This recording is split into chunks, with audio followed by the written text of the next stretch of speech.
ሌሎች ነገሮች እንዲፈጠሩ ማድረግ አልፈልግም።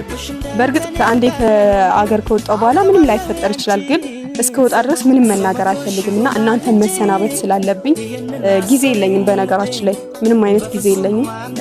ይሄ እንደዚህ ምናምን ማብራራበት እንደዚህ ምልበት ምናምን ጊዜ የለኝም። ሁሉንም ነገር ጨርሼ ነው ወደ እናንተ የመጣሁት። ከጀመርኩት ቆይቻለሁ፣ ግን አሁን የመጨረሻ ቪዲዮን መስራት ስላለብኝና እናንተንም የምር ትናፍቁኛላችሁ። እውነት ለመናገር ሁሉም ሰው ይናፍቀኛል፣ እናንተም ትናፍቁኛላችሁ፣ ቤተሰቦችም ይናፍቁኛል።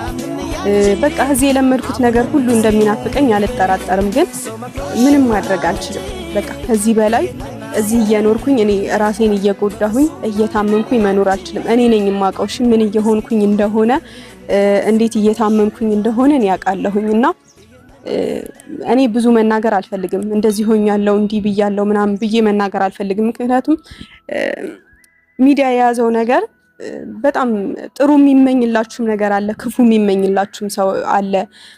እናንተን ከመጥላቱ የተነሳ ደግሞ ፎቶአችሁን እያየ እንኳን በጣም ብዙ የሚራገም ሰው አለ።